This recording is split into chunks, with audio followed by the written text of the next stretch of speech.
Bom, boa tarde. Hoje é a nossa quinta palestra do Espaço Sensibilidade. Eu tenho um prazer imenso em receber todos vocês. E hoje aqui vai ter a nossa doutora Sheila Hauck Barbosa, que vai apresentar, ela vai apresentar o título da sua palestra. Tá bom. Aqui. Eu fiz uma mudança no título porque eu ia falar principalmente de tecnologia e internet. Porém, me dei conta assim que na verdade a tecnologia e a internet elas são ferramentas de uma sociedade, né, acelerada, imediatista. Então, o meu foco hoje vai falar dos reflexos da tecnologia, da sociedade e também da tecnologia na produção de modos de vida que trazem sintomas mentais, né? E como que a gente pode que posições nós podemos ter em relação a certos... a sociedade, me fugiu a palavra, mas enfim,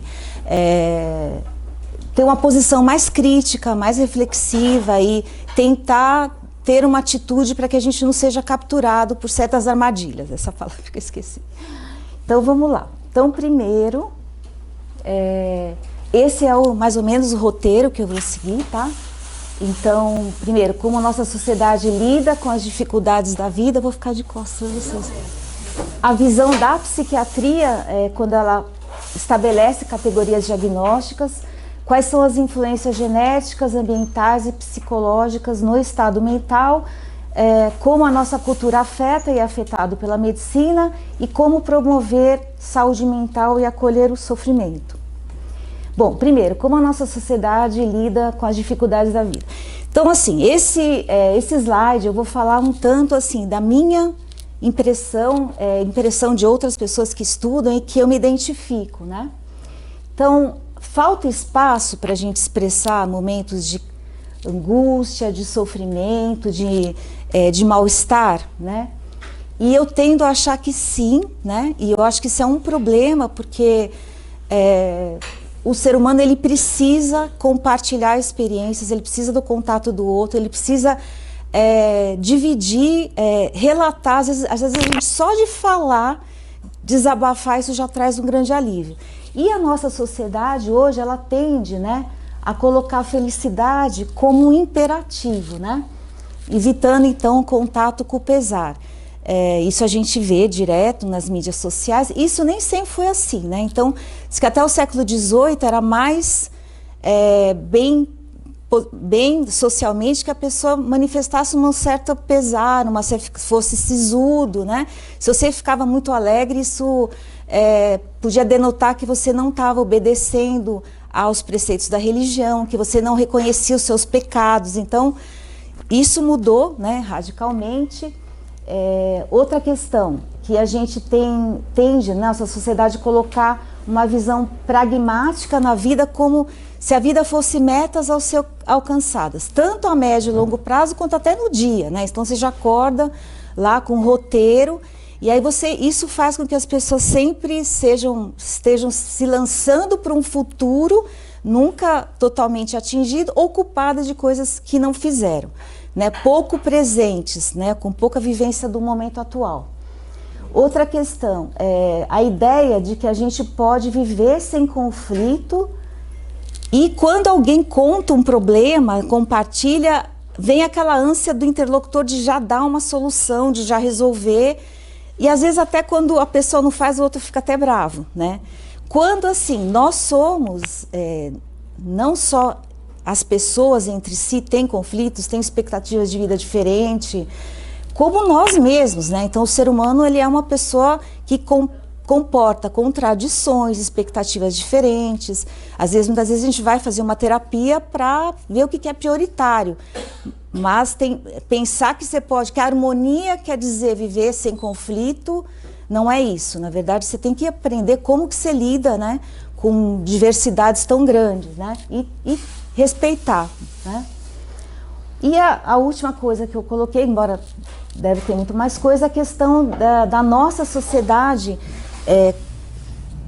considerar, né, que momentos de fragilidade, de vulnerabilidade, de fraqueza são, de fragilidade e vulnerabilidade, serem tidos como fraqueza, né, como perda de força, né? E aí tem essa frase: humanos são seres carentes em um contínuo estado de necessidade de algo. Isso, o que isso acaba incorrendo? Até inclusive na minha área, né, que eu sou psiquiatra, uma dificuldade das pessoas pedir ajuda de ir ao psiquiatra ou ao psicólogo, porque muitas vezes elas ouvem, né, das pessoas: mas você tem tudo, você tem família, você tem uma boa condição social e você está deprimido.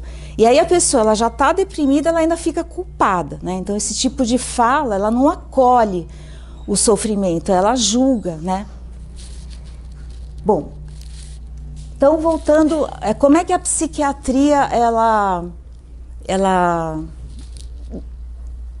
qual o olhar que a psiquiatria tem ao sofrimento mental e quando isso passa a ser, né, considerado um transtorno? Isso obviamente tem a ver com a intensidade e o impacto social, na convivência, no trabalho, na vida da pessoa, da intensidade do sintoma mental, né? E aí, a psiquiatria é uma disciplina que começa uma especialidade médica, que ela surge no final do século XIX, e ela é posterior à psicologia, né? E aí no final do século XIX, na época, né, contemporânea do Freud e tal, tinha os grandes autores da psiquiatria, né, os clássicos, Kraepelin, Bleuler, enfim.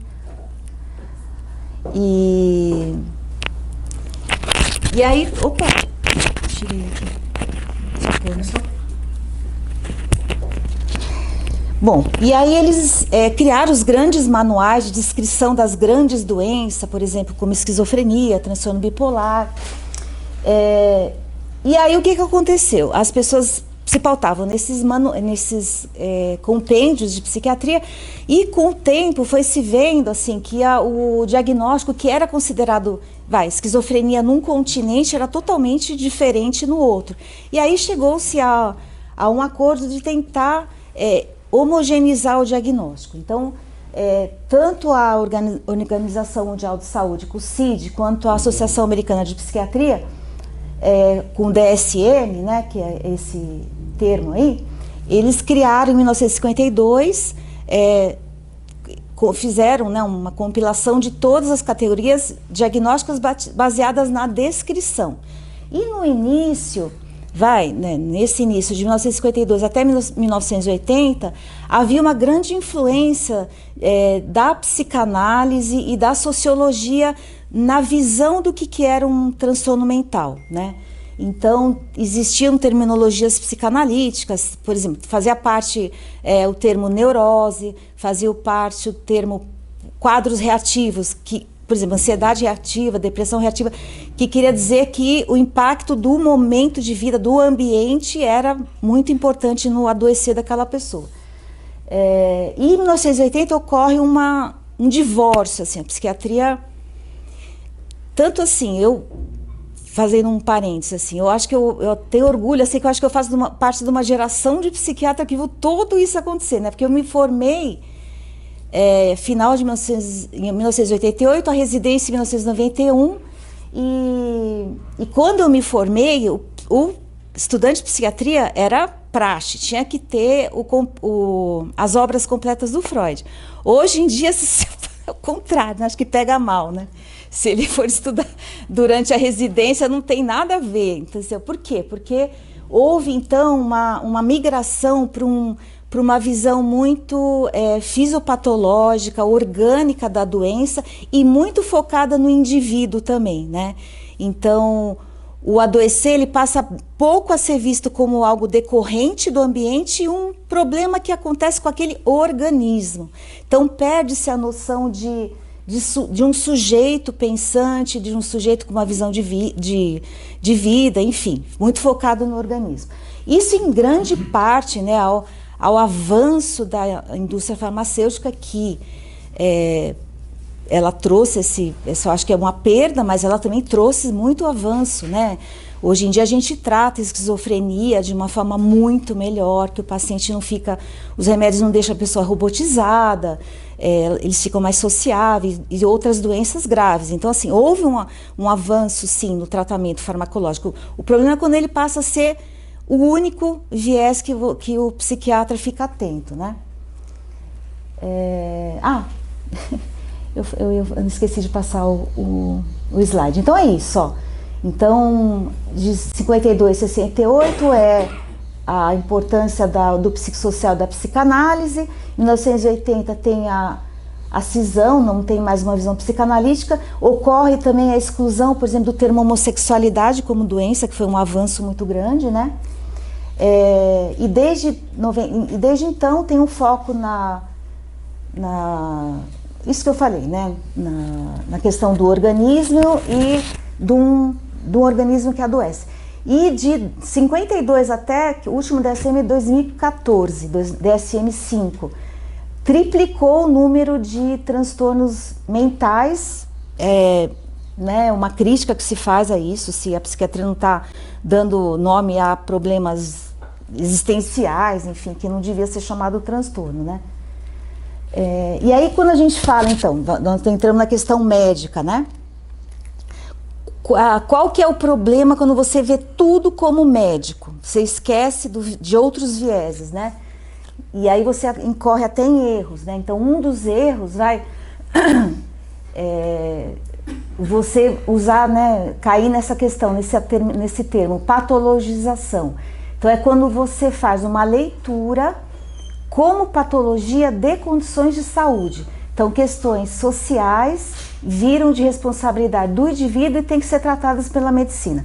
Uma coisa muito comum, quem trata criança, né, é a agressividade em criança. Criança agressiva, agitada, incomoda muito. A escola não quer saber. E é muito simples você falar que ele tem TOD, é transtorno de oposição ao desafio, que ele tem transtorno bipolar. E aí você vai cair nesse erro, farmacologização. Você vai lá e medica. Criança agressiva pode ser outras coisas também, não, né? Pode ser uma criança que vê violência na casa, sofre abuso sexual. Então, você tem que investigar com um cuidado muito grande, né? Outro vai achar que tudo que é desatenção é TDAH. A criança pode ter uma surdez, ela pode ter um transtorno de aprendizado e não consegue aprender, ela fica no mundo da lua, né? E outro termo, né, que eu acho interessante, esse termo medicalização, é quando você dá um caráter médico a modos de vida. Então, quando a medicina prescreve modos de vida saudáveis que passam, às vezes, a ficar meio como imperativos. Então, a questão da dieta. Todo mundo sabe que a gente tem que comer a dieta mediterrânea, o que faz bem. Só que ter saúde não é só você cuidar do organismo também. Você poder participar de um jantar de família, se a sua avó é mineira e faz aquele mundo de coisa gorda, é saudável você participar, você fazer parte de uma comunidade, você receber esse afeto, né, que vem de gerações. Obviamente você não vai fazer isso toda vez, mas assim, a gente também tem que levar em consideração a cultura, né? E o aleitamento o aleitamento materno também, ninguém questiona, né? Principalmente nas camadas de pessoas mais pobres que não têm condição de dar um alimento artificial de qualidade, mas ela também não pode ser um imperativo. Já tive paciente que não pôde amamentar e estava no shopping dando uma madeira e ela viu o olhar inquisidor das pessoas, se sentiu super mal, super culpada, né? Enfim, é para praticar o que é bom, mas toda regra tem exceção e a gente tem que levar isso em consideração, né? Bom, aí falando da parte propriamente orgânica, né? O que é o orgânico? É aquilo que a gente carrega geneticamente. Então, até algum tempo atrás, os genes eram considerados um destino pelo qual você não tinha saída, você era fadado aquilo. E eu vou contar três pesquisas, três experiências que eu achei interessante. O que é a epigenética? É um viés da genética que considera que o gene, ele é a estrutura lá, compõe, né, o DNA e tal, só que para ele vir a se expressar, e a expressão do gene é a fabricação de proteínas, que podem, de uma forma bem simples, ser proteínas que fazem bem para o corpo e mal para o corpo. para ele se expressar, ele sofre a influência do ambiente. Tá aí que a dieta, atividade física, ou o contrário, violência na tenridade, na infância, isso vai impactar a produção de proteínas que podem fazer bem ou podem fazer mal. E levar, no caso da psiquiatria, sabe-se que crianças que sofreram abuso, elas têm muito mais incidência de depressão, de ansiedade e tal. E assim, o interessante é que a epigenética, ela é transmitida nas gerações seguintes. Então, assim, eles começaram a perceber isso no pós-guerra, na Segunda Guerra Mundial. Tinham mulheres holandesas, que a Holanda tinha sido invadida pelos nazistas e elas sofreram muita fome, né? E aí eles estudaram a geração dos filhos. Os filhos das holandesas que haviam passado muita fome tiveram depois problemas de obesidade, problemas de saúde, enquanto os outros não. Outra pesquisa tadinho dos ratinhos, né? Pegaram os ratinhos lá, os machos, e um grupo deles, eles submeteram a trauma, choque, quando tinham, aquela coisa do Pavlov, né? Quando vinha o barulho, tinha um choque, eles ficaram traumatizados. E aí e tinha um grupo que não. E eles cruzaram com as fêmeas que não tinham passado por isso. Os filhos dos pais que tinham sofrido, quando ouviam o barulho, tinham medo também. Então, isso que é interessante, essa transmissão, né? A gente lembra do Lamarck, né? Na época da escola, né? Que era, enfim.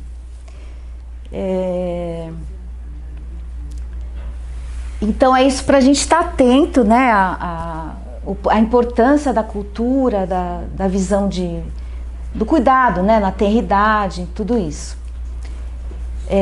E agora eu vou falar particularmente acho que é o maior tema que eu venho trazer hoje, que é eu não sei se vocês já devem ter ouvido falar desse livro Sociedade do Cansaço, né? Que ele foi escrito por esse filósofo, eu vou chamar ele de Han, tá? Ele nasceu na Coreia, mas ele é professor de uma universidade em Berlim, tá? E ele estuda existencialismo, Martin Heidegger. E aí ele escreveu vários livros com uma temática, até livros assim, simples de ler, assim, tá? Livros breves, quem tiver curiosidade, né? E aí ele propõe o seguinte, deixa eu ver. Eu vou tentar falar isso primeiro dessa, tá? Depois dessa. Ele não, tá? Então assim, ele não é nenhum filósofo é original, tá? Todo filósofo estuda outros filósofos e ele particularmente, assim, eu acho que ele só conseguiu trazer e falar, ó, isso está acontecendo muito hoje, mas... Então, ele faz um recorte, assim, que até a sociedade disciplinar, ela ocorreu entre a Revolução Industrial, que é final do século XIX, no século XIX, até ele coloca essa sociedade do desempenho como uma data que seria o 8 de maio? Eu esqueci o dia na França. 8 de maio, isso.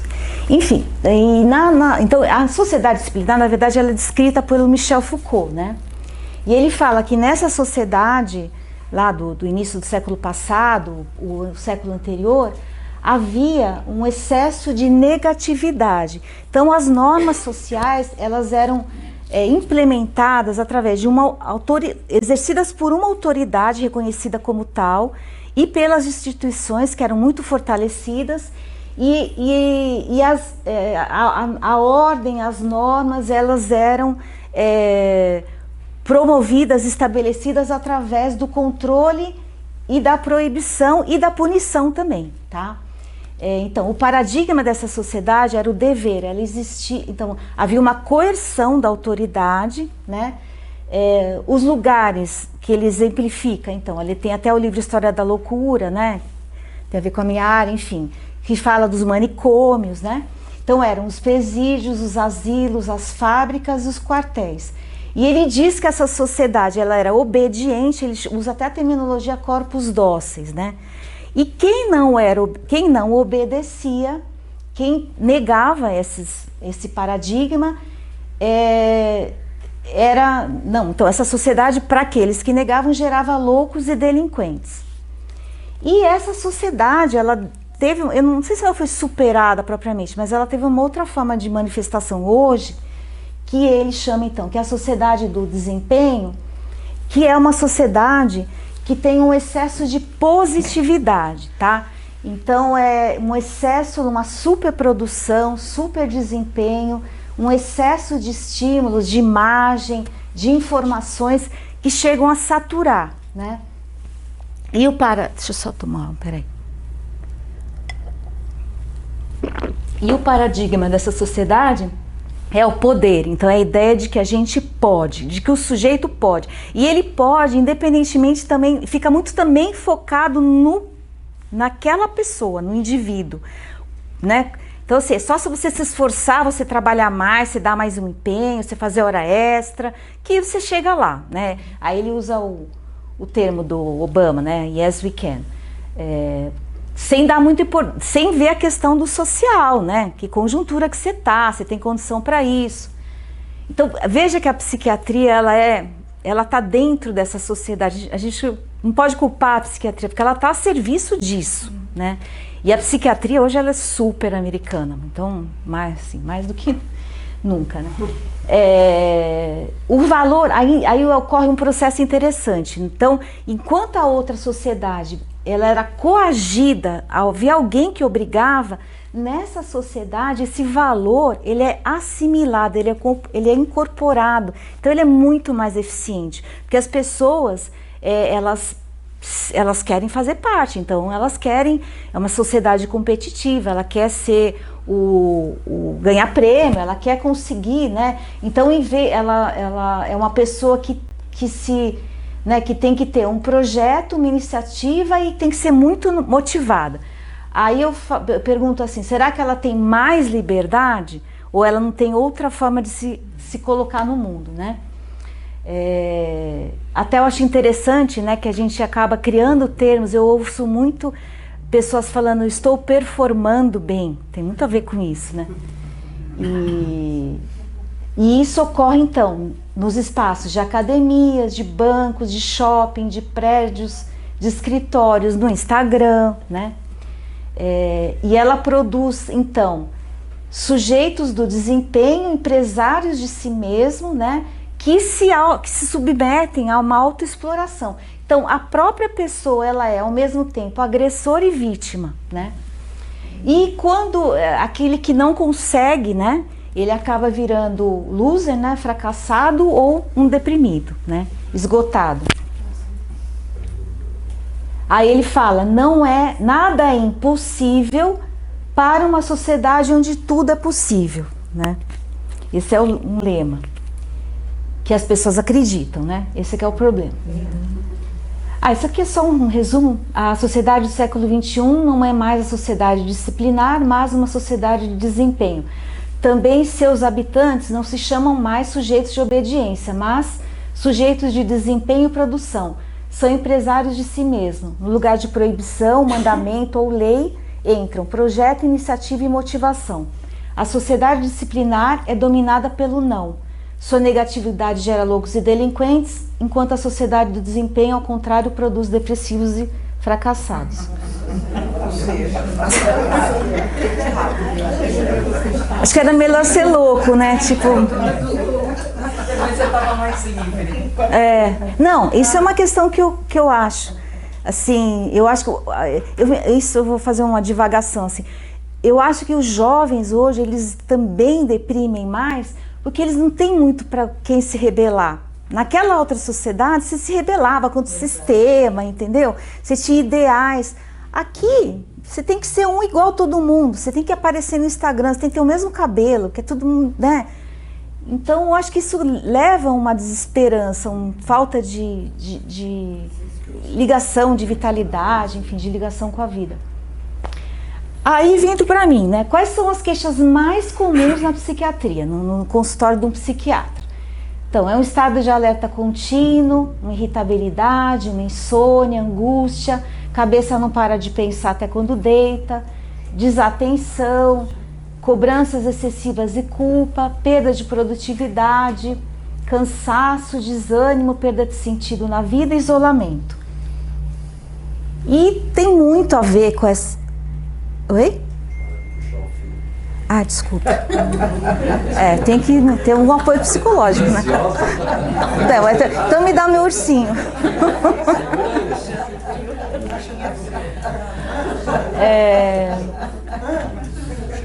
Então, assim, esse excesso, então, de positividade, né, tem a ver com o que eu estava falando. Então, a ideia, por exemplo, né, essa sociedade, ela preconiza que a gente é capaz de fazer multitarefas, multitask, que eles falam. A mulher sempre fez muitas. Hã? A mulher sempre fez muitas. Então, mas agora tem fazenda da conta do trabalho, então tá cada vez aumentando. Mesmo antes. Sim. Uma casa é multitarefa por si, né? Então, e aí essa cobrança, e as pessoas acreditam, e aí, só que hoje em dia tem vários trabalhos, né, falando que não, vários neurocientistas falando que isso não é possível, que você divide a atenção até um certo limite, tem uma hora que você não divide mais, né? E aí você, para conseguir fazer, você mantém a atenção superficial, né, rasa, e com pouco foco e aprofundamento na tarefa, né? A gente vive, né, Google, tal, a gente tem um monte de informação cumulativa com pouco espaço de reflexão e pensamento, de checagem muitas vezes das informações. Nessa velocidade a gente acaba, é isso mesmo, né? Um mundo virtual idealizado. Então eu vou contar assim, eu acho, quando a gente fala de internet, dos riscos, tal, eu acho que para pessoas da nossa idade, da minha filha linda também, que ela já tem uma visão mais crítica, ela tem 25, acho que aí já começa a ter uma noção e uma malícia maior, mas para um adolescente é bem complicado. Então, tem um livro, né, que fala dos meninos, né, que mais menino, né, que joga jogo eletrônico. Então, assim, por que eles ficam tantas horas? Alguns deles, se não muitos, enfim, têm uma realidade de vida muito sofrida, são pessoas que vão mal na escola, houve instigamento dentro de casa, são pessoas que passam necessidade, pobres e tal. Então eles são ferrados na vida. Eles entram no jogo, eles têm um avatar, né? E aí eles começam a ganhar e eles são reconhecidos, são pessoas né, capazes, ótimos jogadores. Então é muito mais interessante eu estar jogando e eu estar dentro desse avatar onde eu sou, batem palma para mim, do que eu estar na minha vida, né, empobrecida, né? E uma forma do desvio da realidade frustrante promovido pela internet, né? E aí, assim, as meninas, agora falando do exemplo das meninas, né? Sabe-se, assim, eles estudam muito, que as meninas, a maior parte, as adolescentes, elas usam filtro, né? Então, assim, se sempre foi difícil uma menina se achar bonita, um jovem, né? Acho que mais as meninas, mas o menino também, né? Menino também. Hoje em dia, com a internet, isso está muito potencializado, porque os ideais de beleza, de ser reconhecido como alguém belo, que faz sucesso, são muito altos.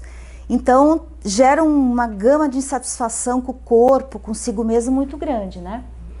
E o que leva a isso? Então, uma superficialidade por a gente se afetar pela vivência, afetar no sentido de ser tocado, de ter uma experiência sensorial reflexiva, que aquilo te diga algo, né? A gente passa pela vida, né? E passa numa atitude muito reativa, né? De prontamente, de bate e volta, né?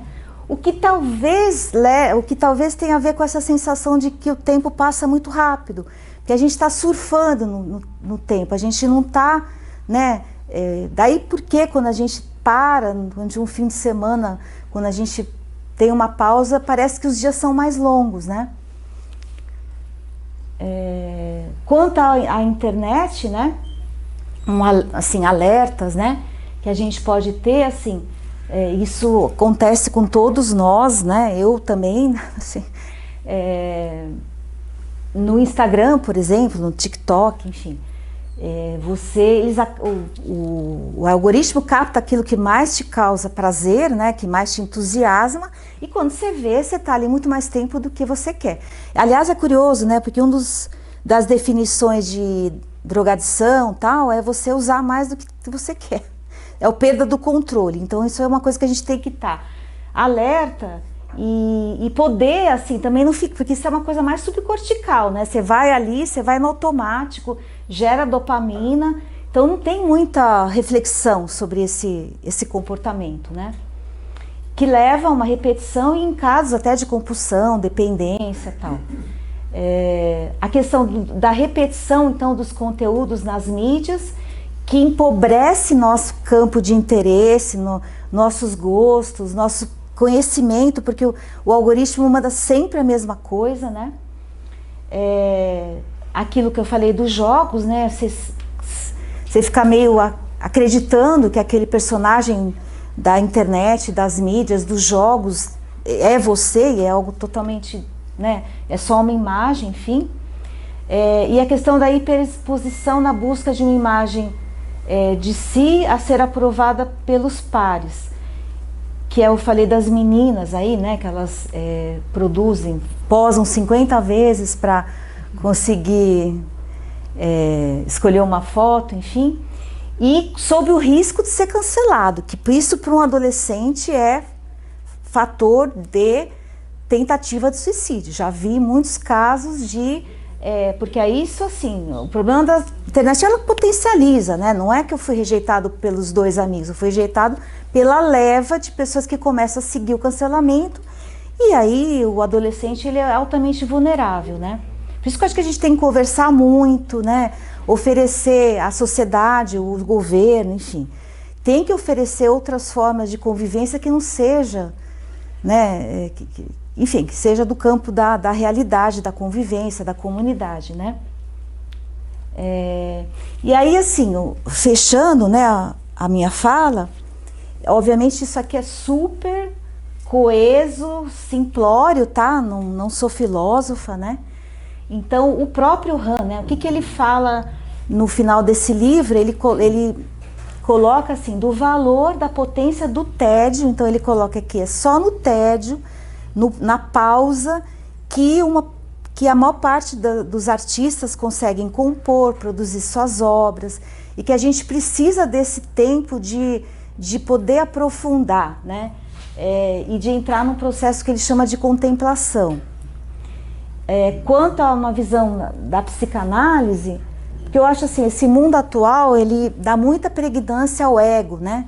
A esse narcisismo de uma imagem de si, que o ego é esse, né, o Freud falava de 3 instâncias, ego e de superego, mas o ego é uma imagem, então, coesa, né, que tende a cristalizar a identidade, através de atributos que às vezes que a gente cresce ouvindo, né, dos pais, da vida. Você é burro, você é muito inteligente. E aí a pessoa vai acreditando nisso, e a internet acho que ajuda, né, a formar identidades, e você tem que furar isso simbólico, dar vazão para um vazio que você possa se questionar e poder sair, porque quem ouviu que é sempre inteligente vai ter sempre uma hora que vai tomar uma rasteira da vida, e se ele acredita muito naquilo, ele vai achar que ele é um zero. E quem acha que é burro, coitado, nunca vai procurar fazer nada, ele vai ficar nesse lugar. Do existencialismo, né?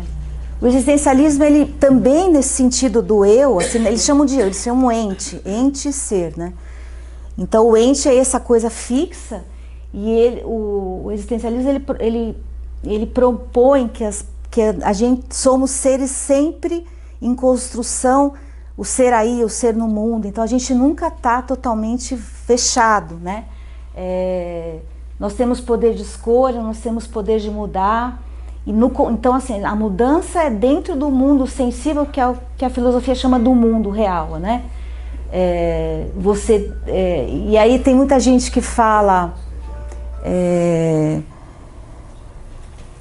não sei se vocês já viram na internet, que o importante não é ter, é ser, né? Fazendo uma crítica do capitalismo, enfim.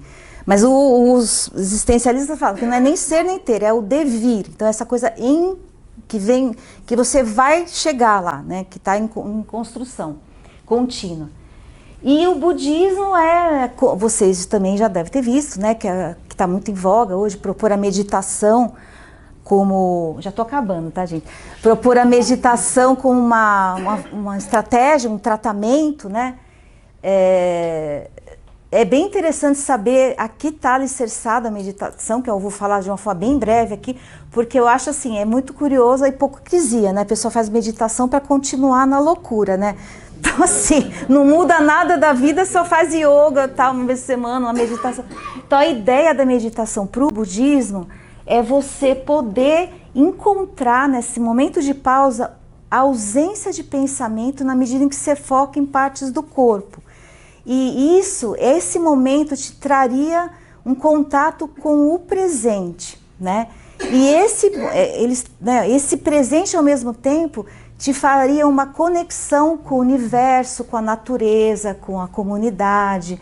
Então é algo bem, né, filosófico, tal. Então a ideia da meditação é tornar a pessoa menos importante em favor de algo muito maior, né? Bom, gente, é isso.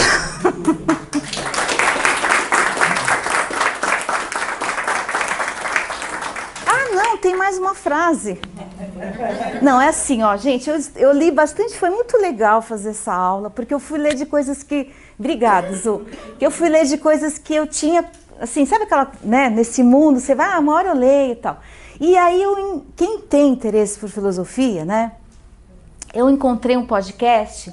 que a minha filha está até com ciúme, porque são dois meninos, eles têm uns 30 anos, que são assim, geniais, eles falam da filosofia, eles falam de temas atuais, não é só que eles ficam falando, o Spinoza é assim, assado, eles discutem de temas atuais de uma forma super casual, à vontade, eles falam palavrão, eles são super apaixonados pelos que eles falam. Então o site é Razão Inadequada, tá? E aí no site vocês vão ver o podcast, que é esse que eu tô falando, que é o mais legal, que chama Imposturas Filosóficas. E aí no que eles falam do Han aí, do Sociedade do Desempenho, eu vou ler para vocês. Aí tem essa frase, eles que escreveram. Então, perdemos a presença, só o demorar contemplativo tem acesso ao longo fôlego. Precisamos desacelerar, precisamos cuspir a demanda. Recusar o óbvio, a vida se tornou tão transitória em nossas sociedades que realmente não conseguimos mais reter nossa atenção. Mas o déficit é de vida e reagimos com mais velocidade. Hiperatividade, histeria do trabalho, paranoia da produção. Precisamos reconstruir essa máquina e só podemos partir de nossos corpos. Precisamos reaprender a ver, a escutar, a falar, a pensar. Precisamos oferecer resistência aos estímulos. Reagir a qualquer impulso é o primeiro sinal da decadência.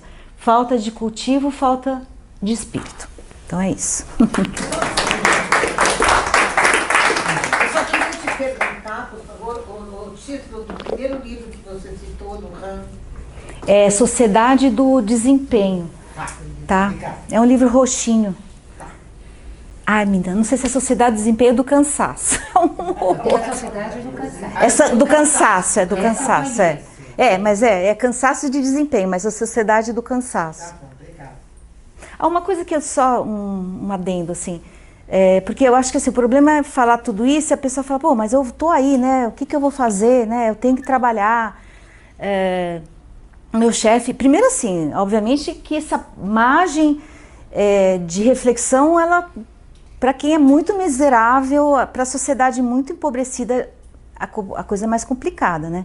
Mas o que eu só queria falar, assim, eu vejo muito, assim, né, no consultório, pessoas que adoecem e tal, a pessoa acaba confundindo ela com o produto que ela faz. Então, assim, se meu trabalho não tá bom, eu sou uma droga. Se eu fui criticada é porque eu sou um loser, um incapaz. Então, assim, a gente tem que tentar esse distanciamento. Se não está dando certo, tem algo que eu posso melhorar, o trabalho que não tem nada a ver comigo, tem algo que eu preciso ganhar voz para propor em relação à corporação para ter mudança, né? Nós não somos um momento da vida, então aquele pior momento não é aquilo que nos define, aquilo é uma das coisas que a gente passou na vida, né? E a gente não é o produto, né? Então, assim, em tudo, né? Em tudo que a gente faz, nossos filhos, nossa profissão, né? Então, a gente tem que ter esse distanciamento até para poder não ser capturado pela demanda, como eles estão falando aí, né? Você sabe que uma coisa que está falando aí nisso tudo, uma das coisas que mais me incomoda da minha geração mais antiga, né? Eu tenho 67 anos, a coisa que mais me incomoda nessa geração mais nova é que não se conversa. Você liga, ninguém tem telefone. Você tem que telefone, né? Nada, não querem conversar, não falam. Então eu fico pensando que tipo, né? Também não vou dizer que tem gente que diz, isso não vai dar certo, a humanidade. Eu acho que está se formando uma outra qualidade de pessoas, outra qualidade de vínculo, que é um paradigma, mas que para a gente, pelo menos para mim, que sou de outra, fica uma coisa muito difícil de lidar, né? Porque você fala e você fica até com vergonha, posso ligar, não posso ligar. Quer dizer, é o vínculo que eu acho que se perde aí, que não está tendo. É que eu falo, hoje em dia, a gente fala de um século de comunicação, isso não é verdade. A gente se comunicava muito mais com as pessoas. É verdade. Tinha relacionamento, vínculo. E quem trabalha online, por exemplo, eu tenho sobrinha e sobrinho que trabalham só online, eles não saem de casa. Eles não têm vínculo nenhum com nenhuma pessoa do trabalho. É terrível isso, é uma solidão imensa. Mas dizem que, na verdade, baixou um pouco o sentimento de solidão, porque eles estão conectados o tempo todo com diversas pessoas. Pode ser até uma coisa um pouquinho mais superficial, mas a solidão em si, eu já vi, não vou lembrar onde. Mas aí não vai cair no que ela falou, que você cria um avatar, né? E aí você... Não necessariamente num game, não necessariamente. Eu estou falando no WhatsApp. Eu acho que é o famoso de dois gumes, faca de dois gumes. O que seria sido de nós sem a internet na pandemia? Então, assim, mas é que é outra coisa, acho que é isso. O que vai ser dos jovens, das pessoas que estão nascendo onde a comunicação digital é a que prevalece? Então, por isso que eu nem quis falar sobre isso, porque eu acho assim, são muitas perguntas que ainda vão ser respondidas. Eu achei muito interessante esse artigo no Estadão, que mostra, eles falam assim, você está no mesmo ambiente, várias pessoas. E aí, se você, em grupo, se você está junto, os cérebros se sincronizam e eles têm mais afinidade e até o que eles estão fazendo juntos tem uma produtividade maior. Se estão no mesmo ambiente, cada um no seu canto, tem alguma sincronização, porque eles estudaram, tá? Fios e tal, né? Captar a eletricidade e tal. E isso não acontece online. Isso que eu achei mais interessante. Não é? Então você fala, nossa... Não faria nenhuma sinapse. Não, dessa ordem da empatia, dessa coisa... Então, assim, é isso, assim, Mas assim, eu acho que é um problema, né? Por exemplo, hoje em dia, para você ser atendido por telefone num saque, quando você está com um problema, e você está angustiado, você quer resolver, é aquela série de perguntas assim, que se você não cabe aquilo, cai contato, chat. Se não tá... E aí você fica refém, eu falo, né? É a máquina, né? É falar com a máquina. Pois é. Pra gente é muito difícil. Mas essa garotada não, eu fico impressionada, eles fazem isso tiros de letra. Não sei dizer o que vai ser, não sabemos. Mas assim, eu dentro adolescente, aí você fala, aí ele vem e fala, não, porque eu sempre pergunto, você tem amigos? Tenho. Ah, quem que é seu melhor amigo? Ah, o fulano, tá, a gente conversa muito. Quem que é? Ele mora em outro estado, eu nunca vi. É uma realidade. É o modo de você encarar a solidão ou não. É diferente. Quando você Sim.